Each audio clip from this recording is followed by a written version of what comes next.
अब ये 8वां शुरू करते हैं। मोहन एक समलंब के आकार का खेत खरीदना चाहता है। ये इस समलंब के आकार का खेत है, ये कंडीशन दी हुई। ये यहाँ से यहाँ तक ये है, समलंब के आकार का ये हमारा खेत है। इसे खरीदना चाहता है। इस खेत की नदी के साथ वाली, यहाँ पर दो चीजें दी है, एक तरफ सड़क दिया हुआ है, एक तरफ नदी दिया हुआ है। तो इस खेत की नदी के साथ वाली भुजा सड़क के साथ वाली भुजा के समानांतर है। यानी ये भुजा नदी की तरफ और ये सड़क की तरफ, ये दोनों आपस में समानांतर है, मतलब बराबर बराबर दूरी के हिसाब से दौड़ रही है। और लंबाई में दुगनी है, मतलब ये जो है इसकी दुगनी है। ठीक है।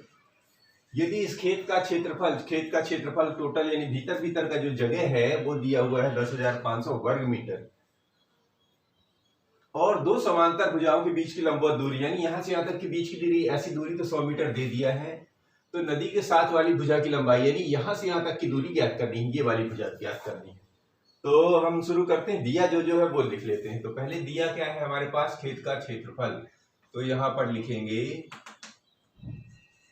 खेत का क्षेत्रफल है 10,500 वर्ग मीटर। ये तो खेत का क्षेत्रफल हो गया। फिर क्या कह रहे हैं, और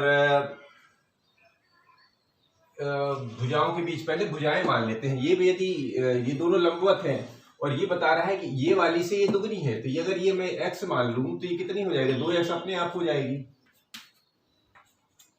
ये हम मानना पड़ेगा। तो और क्या है, बीच की दूरी, लंबवत दूरी और इनकी दूरी जो है, भुजाओं के बीच की दूरी, भुजाओं के बीच की दूरी, भुजाओं के बीच की दूरी 100 मीटर दी हुई है, ये तो दिया हुआ है। अब भुजाएं हम क्यों मानना पड़ेगा, क्योंकि एक को मान लेते हैं सड़क की तरफ, माना भुजाएं सड़क की ओर वाली, माना भुजाएं सड़क की तरफ, सड़क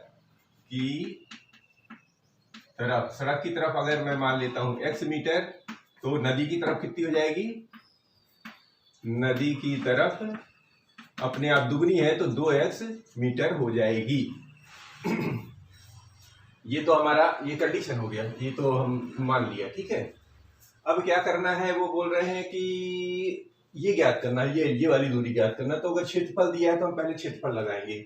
और क्षेत्रफल कैसा है, ये समलंब है। समलंब का क्षेत्रफल क्या होता है, तो खेत का क्षेत्रफल, खेत कोष्टक में समलंब भी लिख दीजिए। काहे कि ये खेत का जो आकृति है समलंब है, तो हम समलंब का ही हमें सूत्र लगाना पड़ेगा। तो समलंब खेत का क्षेत्रफल कितना होता है, 1/2।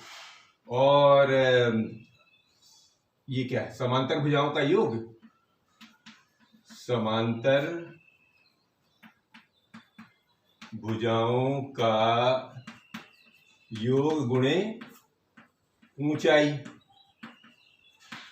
माने ये दोनों बीच की दूरी। तो समलंब का क्षेत्रफल तो ये दे रखा है, ये दिया है 10,500। 1/2 तो ये सूत्र से आया है। समांतर भुजाएं कितनी है, अभी हमने लिया है, एक को x दूसरी को 2x, तो x धन 2x, ऊंचाई अभी दिया है 100। तो एक काम करते हैं,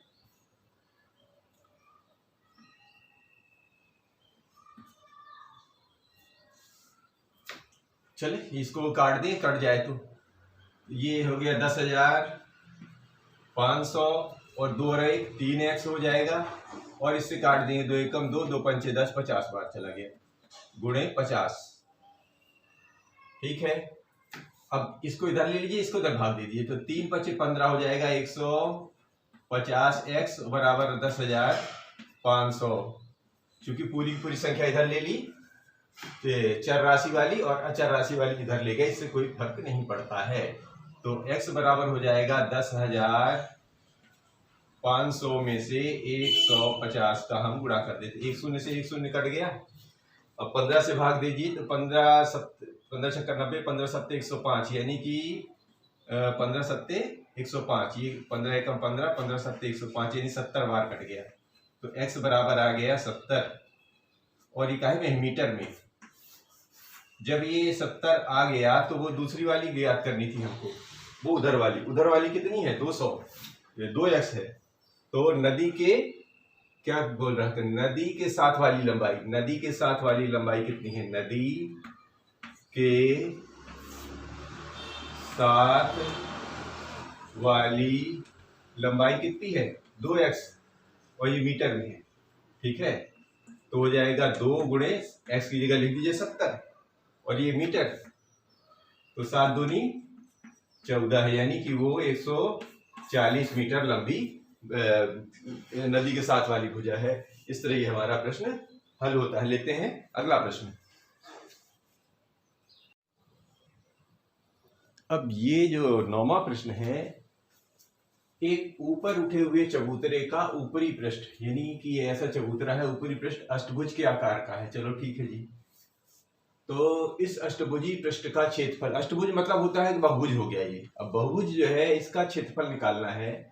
तो यहाँ पर ध्यान से देखिए, ये अष्टभुज बना है, यहाँ पर ये एक भुजा यानी 5 मीटर की दी है, और इधर ये दिया हुआ है, बीच में यहाँ से लंब डालने की कोशिश की है, आमने सामने भुजाएं।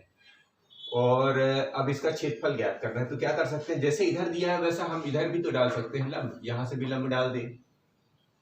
अब यहाँ से ध्यान से देखें कि ये है 11, यानी यहाँ से यहाँ तक की 11, ये 4 दी है, और चूंकि ये अष्टभुज समान आकार का है तो ये 5 है, तो सारे 5 के हो जाएंगे ये। तो ये इधर 4 है तो ये भी तो इधर 4 हो जाएगा। तो अब इसका क्षेत्रफल ज्ञात करने का क्या तरीका होता है, यदि हम इसको नामकरण कर दें तो हमें आसानी हो जाएगी। हम यहाँ शुरू करते हैं A B C D E F G और H, ये अगर हम नामकरण कर लें तो थोड़ा सा लिखने में आसानी हो जाएगी। ये है E और ये है F। तो अब ध्यान से देखिए, ये अष्टभुज को हमने कितने भागों में बांट दिया, 1 2 3 भागों में बांट दिया, और 3 भागों में बांटने से हमको क्या है, काम करने में आसानी हो जाएगी। तो ये ध्यान से देखें कि ये कैसे दिख रहे हैं, ये दोनों एक जैसे दिख रहे हैं, और इनका आकार किसका है, समलंब का है, और ये किसका है, एक आयत का। तो हमें आसान हो जाएगा कि हम अगर इन दोनों का क्षेत्रफल निकाल लें और इसका क्षेत्रफल निकाल लें और तीनों को जोड़ दें तो इसका पूरा का क्षेत्रफल निकल आएगा। तो हम लिखते हैं, चलो जी हल शुरू करते हैं। अष्टभुज का क्षेत्रफल, अष्टभुज, अब अष्टभुज चूंकि हमने नाम दे दिया है तो हम भी ये लिख दीजिए A B C D E F G और H, यहां तक है। तो इसका क्षेत्रफल क्या हो जाएगा, क्षेत्रफल, इसका क्षेत्रफल अगर हम निकालना है तो हमने देखो 3 भागों में बांट गया है। तो एक यहां से शुरू करें, चाहे यहां से चाहे यहां से ले लेते हैं। तो यदि मैं ABCD का क्षेत्रफल निकाल लूं, यानी चतुर्भुज ABCD का क्षेत्रफल, इसमें मैं जोड़ दूं कौन सा, ADEH का, चतुर्भुज ADEH का क्षेत्रफल, और इसी में जोड़ दें HEFG का क्षेत्रफल, HEFG का क्षेत्रफल, इन सबको जोड़ दें तो एक साथ उसका निकल आएगा। और ध्यान से देखिए ABCD किस प्रकार का दिख रहा है, ये दिख रहा है समलंब, और समलंब का सूत्र होता है, क्या होता है, 1/2 समांतर भुजाओं का योग, इसका योग, और ऊंचाई 4 है। तो लिख लेते हैं पहले वाले का, तो 1/2 समांतर भुजाएं कौन सी हैं, AD और BC, AD प्लस BC में गुणा करने का हो जाएगा ये बीच की दूरी, ये जो बीच की दूरी है, ये बीच की दूरी है, किसका है, 4 का। फिर इसमें देखिए ADEH में लंबाई कितनी है, ये चूंकि आयत है, इसकी लंबाई और चौड़ाई क्या हो जाएगी, इसकी लंबाई है 11 और ये चौड़ाई हो जाएगी कितनी, 5। तो ये हम लिख सकते हैं, कोई भी एक लिख लीजिए, AD गुणे ED, ये पहले वाला हो गया, ये दूसरा वाला हो गया, और ये तीसरा वाला, तीसरा क्या है, एफ जी का, तो इसके में भी वही समलंब नजर आ रहा है। तो 1/2 समांतर भुजाएं यानी ये और ये, यानी 11 धन 11 अभी मत लिखिए, समांतर भुजाएं ई एच प्लस जी एफ, ये इसकी समांतर भुजाएं हैं और इसमें गुणा करना है ये ऊंचाई, ऊंचाई माने यहाँ पर ऑलरेडी 4 दी हुई है। ये हो गया, अब मान रख दीजिए, बहुत आसान हो गया।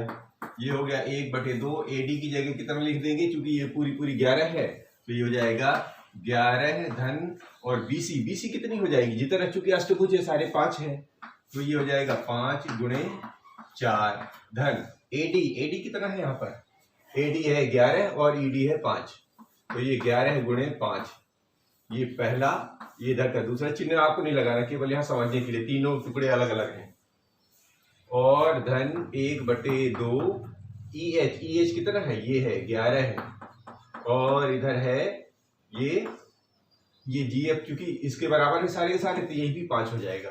अब इनको हल कर लीजिए, आसान हो गया। तो 1/2 11 5 16 × 4 धन 11 5 55, ठीक है, और धन 1/2, इसमें 4 का गुणा भी है अभी इधर ये, तो ये हो जाएगा 11 5 16 × 4, 2 एकम 2, 2 अट्ठे 16, 2 एकम 2, 2 अट्ठे 16, इसका मतलब हो गया 8 × 4 धन 55 और धन 8 × 4, ये बन गया 32, यहाँ लगा लीजिए,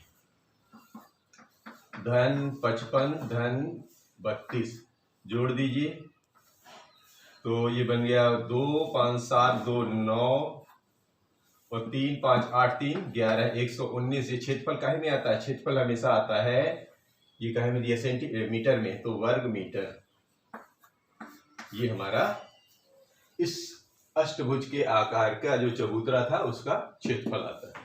आगे लेते हैं अगला प्रश्न। अब इसको देखिए, ये 10वां सवाल, एक पंचभुज आकार का बगीचा है, ये ऐसा बगीचा दिखाया गया है जैसा कि आकृति में दर्शाया गया है, ये आकृति में दर्शा दिया गया है। इसका क्षेत्रफल ज्ञात करने के लिए ज्योति और कविता, ये ज्योति और कविता दिखा रखे हैं ने दो विभिन्न तरीकों से, तो ज्योति ने ऐसा बांटा है और कविता ने ऐसा बांटा है, विभाजित किया। दोनों तरीकों का उपयोग करते हुए बगीचे का क्षेत्रफल, यानी कि इसकी तरीके से भी क्षेत्रफल ज्ञात करना है, इसके तरीके से भी क्षेत्रफल ज्ञात करना। फिर आगे ये कह रहे हैं कि क्या आप इसका क्षेत्रफल ज्ञात करने की कोई और भी, यानी इन दोनों का तो तरीके से काम करना ही है, इसके अलावा अगर आपके पास कोई आइडिया हो तो वो भी बताना है। तो चल के देखते हैं, पहले इसका, फिर इसका लेते हैं, फिर उसके बाद आइडिया लेते हैं, है कि नहीं। चलिए शुरू करते हैं। तो देखिए जी, यहां से यहां तक ये पूरा पूरा दिया है 30 सेंटीमीटर, तो ये भुजा तो हो जाएगी 30। यहां से यहां तक दूरी दी है 15, तो ये भी 15 हो जाएगी, ये भी 15 हो जाएगी। तो अगर हम इसका पहले निकाल लें, ज्योति वाला, तो ज्योति के आरेख का क्षेत्रफल पहले लिखेंगे, बगीचे का क्षेत्रफल, ज्योति विभिन्न तरीके से विभाजित किया, तो ज्योति द्वारा विभाजित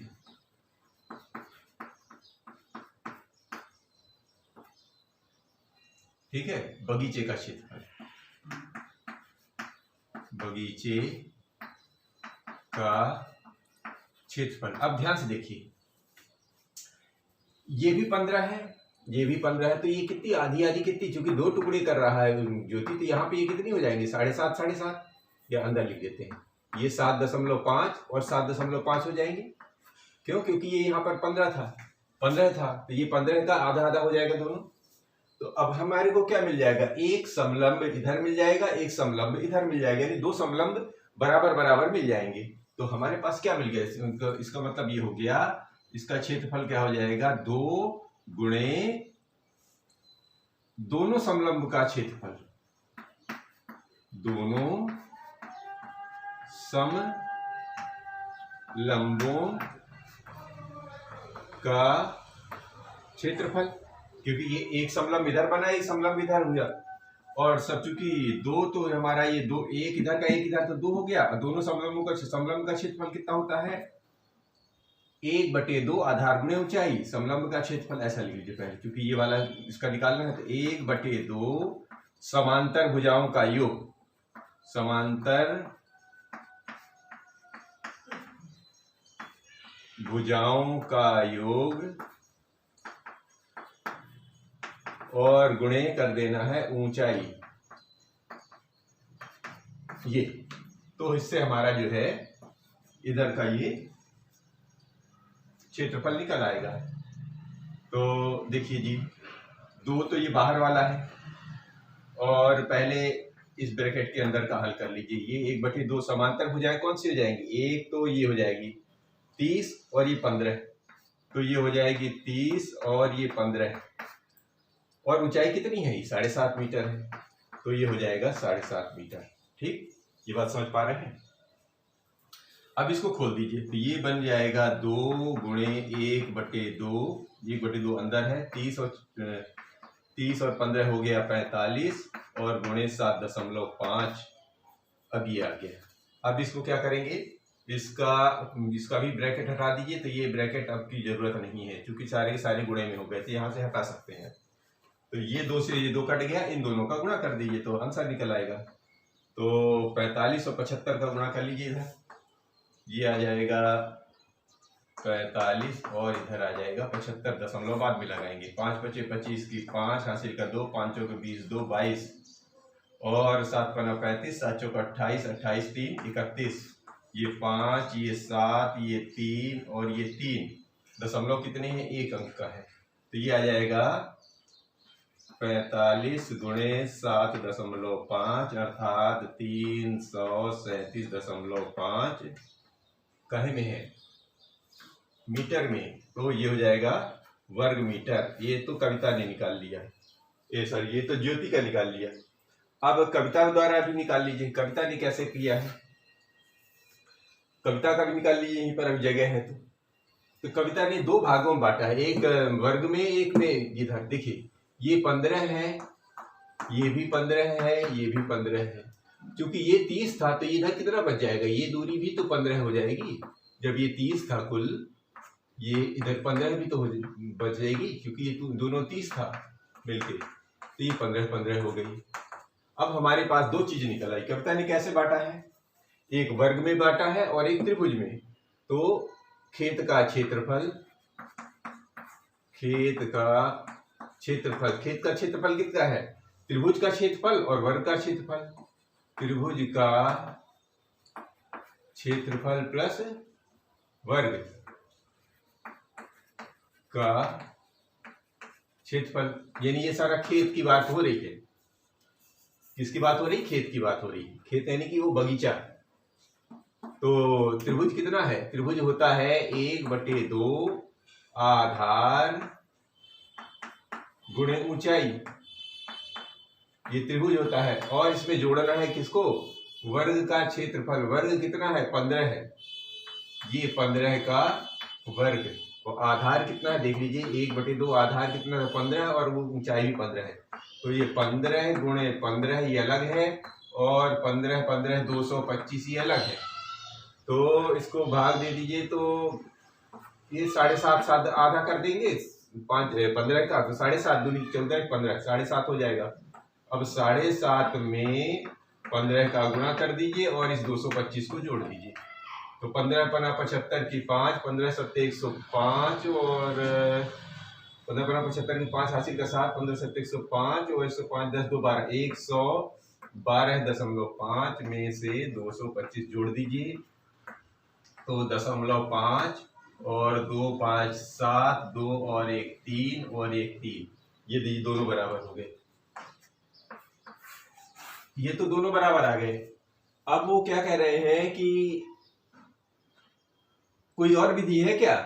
तो पहले एक काम करते हैं, इसको क्लीन करके देखते हैं, पहले साफ करते हैं, फिर उसके बाद दूसरी विधि भी देखने की कोशिश करते हैं। अब देखिए, इसको जो कोई और विधि, तो देखिए और विधि क्या कर सकते हैं। तो ये जो चतुर्भुज था, इसको कुछ इस रूप में बना ले हम। ये ऐसा मान ले, ये यहां से यहां तक यदि हम इसको ऐसे बढ़ाते चले जाते हैं ऐसा, तो ये पूरा चतुर्भुज बन गया। ये ऐसा चतुर्भुज बन गया, ठीक है। ये देखिए, सब कुछ तो वही है। तो पहले अगर मैं इसको पूरा चतुर्भुज मान लूं तो ये कितना हो जाएगा, ये अभी तो 15 है और इधर ये 30 हो जाएगा। ठीक है, अब क्या कह रहे हैं कि यदि दूसरा तरीका अपनाते हैं हम, और तो दूसरी विधि तो ढूंढ रहे हैं, तो ये 15 है तो इतनी कितने हो जाएगी, 7.5 इधर हो जाएगी, 7.5 इधर, क्योंकि इसको हम ये जैसे नोक के इस पार 7.5 और तो पहले इसका क्षेत्रफल निकाल लें, फिर ये दोनों चूंकि इसी से कट के बने हैं ना, ये हम पूरा किए हैं, तो एक ये दूसरा 2 त्रिभुजीय बन रहे हैं। तो यहां से यहां तक कितनी है, 30 है, तो ये भी 15 मीटर हो जाएगी, यहाँ भी 15 मीटर हो जाएगी। इसका मतलब ये हो गया कि यदि हम इस पूरे को एक बार क्षेत्रफल निकाल लें, फिर उनमें से दोनों को इसको घटा दें, तो भी यही क्षेत्रफल मिल जाना चाहिए। तो करके देखते हैं जरा। तो ये मान लीजिए A B C D यहाँ ले लेते हैं, ठीक है, और क्योंकि इनका भी A B C D ये E और इसको F मान लीजिए, ये लीजिए। इससे क्या होगा कि हमारे को काम करने में थोड़ा सा आसानी हो जाएगी। तो सबसे पहले ABCD का क्षेत्रफल निकाल लेते हैं। तो चतुर्भुज, अच्छा नहीं, पहले तो हमको इसका निकालना है ना, ABCDEF और यहाँ G। चूंकि हमारा आकार ऐसा है तो कौन सा है ये, बगीचे का, बगीचा ABFGE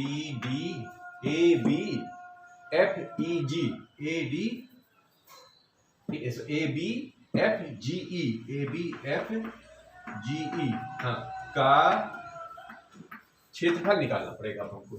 तो ये कैसे निकलेगा, अभी हमने क्या किया है, ABCD बना दिया है, चतुर्भुज ABCD में अगर हम ये दोनों त्रिभुज घटा दें किनको, त्रिभुज, ये दोनों एक जैसे हैं, तो हम लिख लेते हैं 2 त्रिभुज हो गए ना, त्रिभुज ये ऐसा लिख देते हैं, 2 गुणे ये त्रिभुज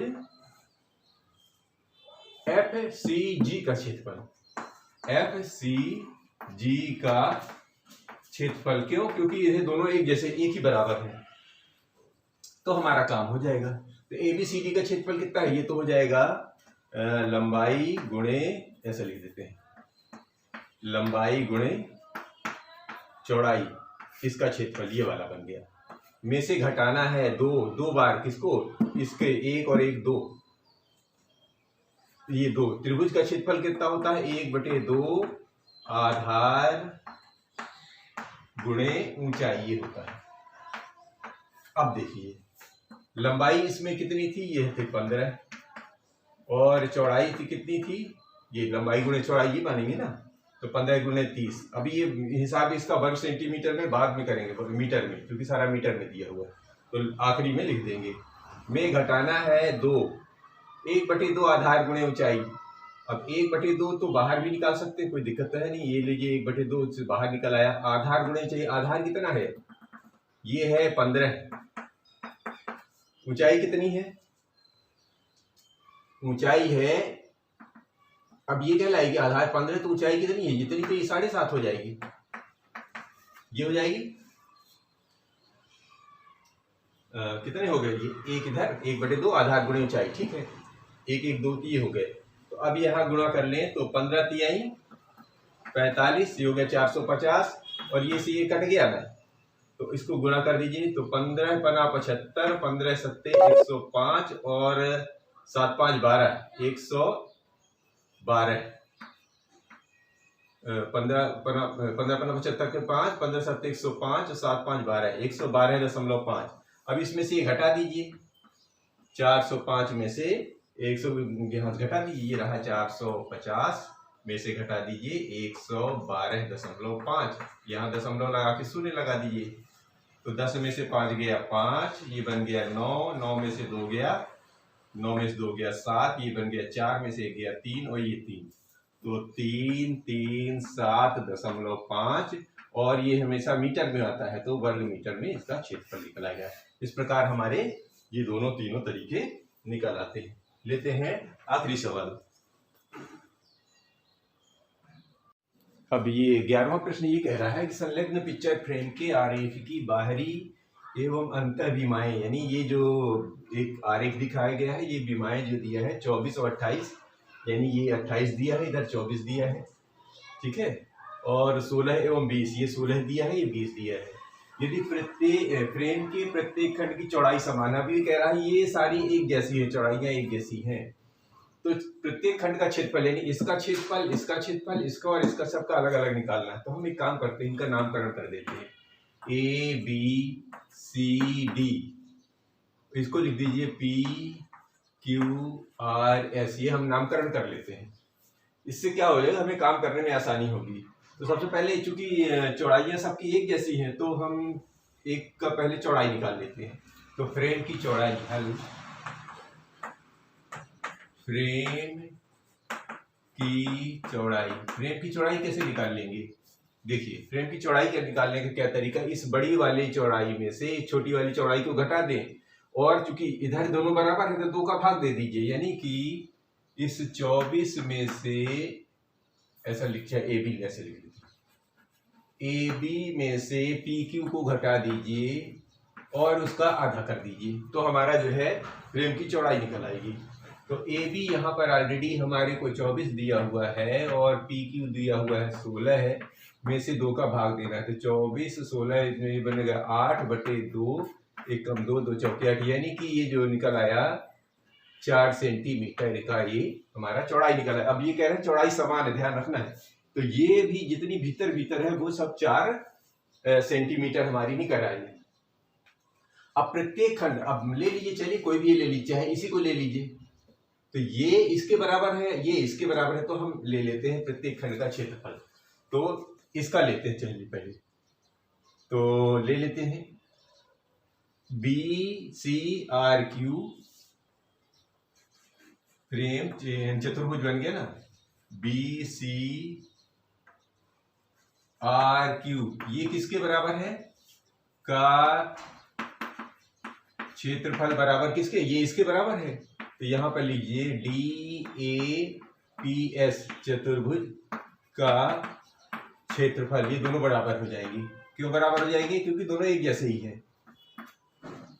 तो अगर एक का क्षेत्रफल निकाला है तो वही क्षेत्रफल इसका भी हो जाएगा, क्योंकि अलग अलग निकालना है, ठीक है। तो यहां से देखिए ये कैसा दिख रहा है, ये हमारे को समलंब नजर आ रहा है, यानी ये इसके समानांतर है और ये असमांतर है, और चूंकि दूरी बराबर है, दोनों की 4 ही है, तो हमारे को लिखने पड़ेगा ये कैसे, इसका क्षेत्रफल, इसका मतलब हो गया 1/2 समांतर भुजाओं का योग, समांतर भुजाओं का योग गुणे ऊंचाई, यही तो है। तो 1/2 समांतर भुजाएं कौन सी हो जाएंगी, 28 और 20, तो ये हो जाएगा 28 धन 20 और गुणे ऊंचाई, ऊंचाई देखिए बराबर सब में 4 निकाली है, ये वो कह रहे हैं ये चौड़ाई समान है, तो चौड़ाई हर जगह ये 4 ही मिलेगी आपको, तो ये हो जाएगा 28 20 हो जाएगा 48 गुणे 4/2, 1 कम 2 2 दूनी 4, 48 दूनी 96, चूंकि ये क्षेत्रफल है और ये सेंटीमीटर में है, तो क्षेत्रफल हमेशा वर्ग सेंटीमीटर में आता है, एक तो इधर का निकल आया, ठीक है।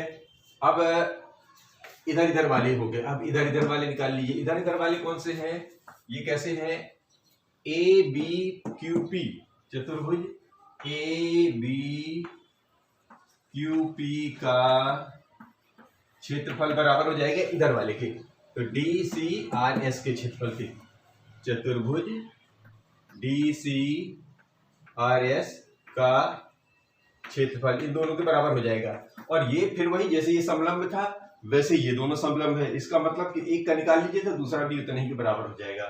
तो वही तरीका है, समांतर भुजाओं का योग गुणे ऊंचाई, तो 1/2 समांतर भुजाएं कौन सी है इस पर, यहाँ 24 और 16, तो अब हम ये नहीं लिख के सीधे लिख देते हैं, यहाँ 24 और 16 में देखिए ऊंचाई दोनों जगह, हर जगह इधर भी बराबर इधर भी बराबर है, तो 24 ये 4 का गुणा ही रहेगा, तो 6 और 4 10 की 0, हासिल का 1 2 1 3 1 4 गुणे 4 और ये 2/2 नीचे, तो 2 1 कम 2 2 दूनी 4 40 दूनी 80, यानी ये सेंटीमीटर का वर्ग है, तो ये वर्ग सेंटीमीटर में आ गया। इसका मतलब हो गया कि ये दोनों 96 वर्ग सेंटीमीटर के हैं, ये दोनों 80 वर्ग सेंटीमीटर के क्षेत्रफल के हैं। इस तरह हमारे फ्रेम की प्रत्येक खंड की चितफल निकल आता है। मिलते हैं अगले वीडियो में।